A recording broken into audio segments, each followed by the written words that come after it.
या बैठकीकडे लक्ष असणारे तुर्तास येऊयात आता राज्यामध्ये नेमकं काय सुरू आहे पाहायला। भांडूपमध्ये जातोय मुसळधार पावसामुळे भांडूपमधील फुटपाथ खचलेला आहे। भांडूप पश्चिमेतील विलेज रोड जवळील ही घटना आपण पाहतोय।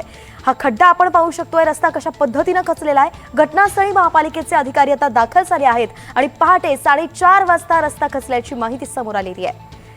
ही दृश्य आपण पाहू शकतोय। भांडूप पश्चिमेची ही सगळी दृश्य आहे ज्या ठिकाणी फुटपाथवरचा मोठा खड्डा पडलेला आहे। तर या संदर्भात अधिकची अपडेट घ्यायची आहेत। आपले प्रतिनिधी देवेंद्र कोल्हटकर यांनी सविस्तर आढावा घेतलाय, पाहूयात। यावेळी मी भांडूपमध्ये आहे आणि भांडूपमधील विलेज रोड परिसरामध्ये एक फुटपाथ जो आहे तो खचलेला आपल्याला पाहायला मिळतोय।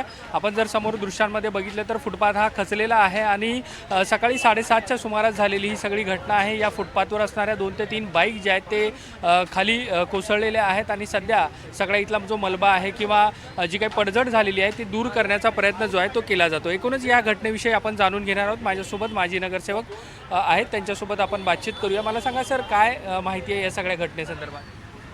हा जवळजवळ 1912 साली डिमशोलच्या नावाखाली हा नाला रुंदीकरणाचा विषय घेतला होता।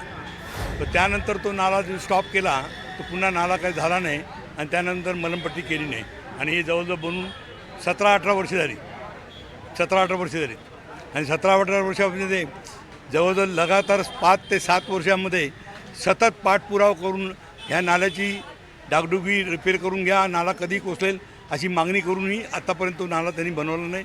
फक्त त्यांच्याकडनं सांगण्यात येत होतं आम्हाला सँक्शन मिळत नाही, सँक्शन झालं आणि शेवटी जो हादसा नको होता तो हादसा काल रात्री पहाटे 4:20 किंवा 4:15च्या आसपास झाला आहे। यामध्ये कोणी जखमी झालेलं आहे का किंवा त्याविषयी काय माहिती? नाही, जखमी कोण झालं नाही, तेवढं आमचं नशीब भांडूकरांचं।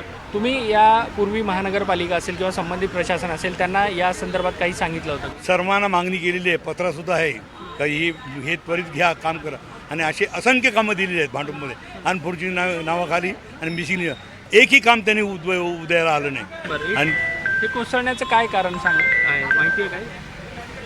या ठिकाणी 17-18 वर्षापूर्वी जो नाला बनवला होता त्याची डागडूग झाली नाही, रिपेअर झालं नाही आणि किंवा त्याच्यावरती वजन सल्या होता, सल्याच्यावरती किती टक्के किती प्रमाणात त्याचं वजन टाकलं त्याचं ऑडिट झाल्याशिवाय माहिती पडणार नाही।